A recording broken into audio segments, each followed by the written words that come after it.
Welcome back to the set of The Gloves Are Off. We are going to continue on with Dump and Change, and we're going to talk a little hockey here because we are now in the aftermath of the trade deadline, which I don't know about either of you, but I almost felt like I slept through it because this year's trade deadline day, I'm sorry, but it was boring. The biggest thing we have to talk about is what? Dustin Penner going to LA, and for me, this was something that we almost kind of knew was going to happen. Well, I think if I was in your shoes though, Carly, and as a reporter, I shouldn't be saying I slept no, through it. no, yeah, well, you shouldn't say that, but no, because it was. But it was alluded to so many times in the Cowcast that all the deals were done 2 weeks before. And look at all the movement heading up to. That's what I'm talking about. Okay. So all your trades were done really before the deadline, all the big stuff. But the big deals never came through, which I thought a couple more from Penner. What do you mean? Like Hemsky? Hemsky I thought was gone for sure too. If you're going to rebuild, completely rebuild, maybe they feel that. I think that moving Penner, I think he's a good person, and when he wants to play, he's a dominating force. But they got a good deal, both teams. Well, Peter, you're obviously a basketball guy. No kind of secret about it. But for you, NHL trade deadline, did you tune in for this? Like, was it something that got you excited? I love hockey. Yeah. I always tune into the trading deadline, and I always expect the big moves because So were you disappointed this year? Yeah, there wasn't any big moves. There wasn't any big stars. There wasn't any big teams trying to make that move for the playoff push. Everybody kind of stayed. They made a little bit of change, but nothing drastic. Well, the best part for me, too, was seeing Brian Burke looking, disheveled with, like, his tie undone, saying, we had some lines in the water. I think that's his, like, go-to line. We had some lines in the water. We had some lines in the water. Well, and... You know what, though? The biggest the one that I got to give Joe Nieuwendyk credit. Okay. Because Brad Richards, I don't know how he stayed there. I thought for sure that was a class act all around. That was what impressed me, though. I thought, in my opinion anyways, I thought that they handled that well. I'm going to tell you, Joe Nieuwendyk, I know him. Obviously, I played against him and I've heard about who he is and what kind of person he is. And there's nobody that says anything bad about Joe.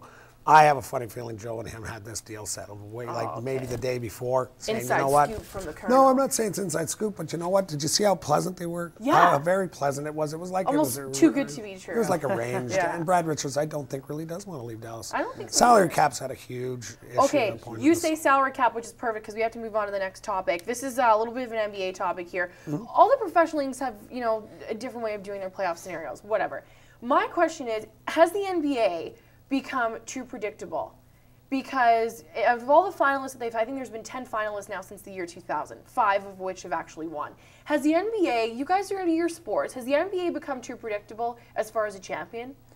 I think so. Yeah. Because you're almost able to predict the top 5, 6 teams before the season starts. Now, how much of a factor do you think the salary cap, or lack thereof, has to do with that? That's huge. Huge. Huge because the player movement. Yeah. And guys staying home, guys moving, the other team's picking up 2 guys, 3 guys, and solidifying their rosters. So I think that has a lot to do with it, and the NBA's become predictable in that way. I'm pretty amazed, though, like, bring it up, like the New York Knicks. I mean, there's so much money in that whole sports venue of all the teams. And I just don't see them as, you'd think there's a team, they can buy anybody pretty well, and it just doesn't work for them. For whatever reason, it doesn't seem to click. To click for them. Do I think you pretty well know who your top 6 teams are. I wouldn't call who's going to win the NBA championship this year. This year looks a little more exciting. That's not predictable this year. But we've had some good movement as of late anyways. Okay, we've got to move on to our next topic here.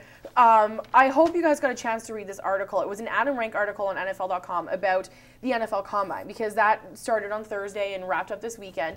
NFL Combine, to me, I probably could have slept through this the same way I slept through the trade deadline. Best part of this blog, though, was the 6 things that they would like to see at the NFL Combine. One of them was like a Gatorade dumping contest. Can you or can you not pick up a Kardashian? Your ability to tweet. So from your perspective, putting you guys on the spot, NFL Combine, what's one event that you would like to see at the Combine? Because it's so, I don't know, pointless in my opinion. Wow. I'm thinking maybe your ability to hit. Hit, okay. You kind of don't really see, you only see the athleticism. That's a you good don't see point. the quickness. I like that one. You only see the speed, arm strength. Or maybe we do like a punt and you see how much force you actually get. The ability to hit, like I like that one. Different type of hitting techniques, Brian, I guess. you'd be good at dropping. Oh, yeah. Yeah? Yeah. I don't really know. I never thought of that question. It was It's on the spot, and I'm like, I threw it to you because I didn't know what the hell I was going to say. It was an incredible blog. It was great. He had 6 things that they would like to see. So you had like a Gatorade dump, like your ability to dump the Gatorade. Are you accurate? Your towel waving ability, your end zone celebration. How fast you can pick up the cheerleaders. Oh, see, that's a good one. Adam Rank. If by chance you're out there watching, Brian Kern has a significant contribution to your blog. That's a good one. I like that. Okay, we're going to move on now. Still talking football. Recent Coach of the Year, Coach Sam, we can kind of relate here. Coach Barker from the Toronto Argonauts was honored as Coach of the Year from the CFL this year. Talk about turning an entire football club around, because that's what he did. Their record was 7-29 in 2 seasons. He had them at 9-9 this year. So for Coach Barker, did you see it coming? Do you think it was fair that he beat out Coach Trestman and Coach Miller? I think he did a wonderful job. Yeah. I mean, Coach Trestman's team is always up there, so yeah, back to back. The bar is always up there. Coach Miller's team is always there as well. But, you know, to bring his team from the bottom to where they were competing. Do you think then building a team from improving their record like that is more significant than the 2 back-to-back titles? Absolutely. Yeah, from your coaching perspective. Yeah. Well, you know what you're taking. Like the best thing about recruiting is if Spruce Grove in our league, they've had 3 50, 100-point season. Yeah. How easy is it to recruit to that team?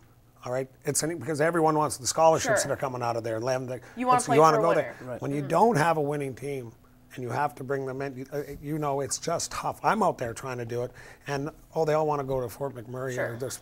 You know what? You have to get him in, and for him to get the team in that he needed to go 9-9, that's a huge accomplishment with the record Pat in the previous 2 seasons. I like that. So give him an award.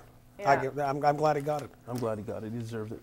Yeah. Okay, we're going to switch gears. We're going to talk a little hockey here. Alex Kovalev. I was sitting down this weekend. Okay, wait. I know you're sighing. I was sitting down this weekend watching the TSN top 10 most skilled players of all time. I'm pretty sure Kovalev was like 8th or 9th. He got sent back to it for a 7th round pick. Does that sting? If you're a pro, does that sting? Did you? Oh no, he doesn't care. He doesn't Have you ever watched this guy play? Did you watch the TSN highlights of him and his hard work? It was the most comical thing because he didn't do anything. Oh. He didn't, and that's why. His thing, Brian Murray is probably one of the most well-respected guys in the National Hockey League, his integrity and everything. He's on a chopping block these days. But the bottom line is this Kovalev, you know what, he's that typical, he didn't want to be there anymore. Now he turns the Jets on because he's in a contending team, and he's, here we go again, Kovalev. I hope this guy, he's very talented. Okay, but if that guy's on your team, though, doesn't that frustrate you even more, that he shows up only when he has to? As a coach, absolutely. Yeah. Because, you know, if we have to turn on, if we have to turn on the engine on him, it's frustrating. He should be turned on at all times if you're a competitor. Oh, I thought it was maybe like a good... But the bottom line is, though, I mean, did you hear Murray's comments about him at all? Is that we knew he wasn't an everyday player. To me, that's, oh my God, it's just, that's tough. Because you got kids busting their chops every second day going out there, and they don't have the skill and the talent. Exactly. But you know what? They hope with a Kovalev and all these other guys that are like this, that when it comes to crunch time, they're the ones going to put it in the net. Okay. So is it worth it? Team chemistry is a little tough, boy. I can tell you that much. And that kind of player. I mean, if I was a player, Okay, well, that's all the time we have for Sign because we have to take a break, but stay tuned because we get to play Brian's favorite game. Who am I? That's coming up next. Stay tuned.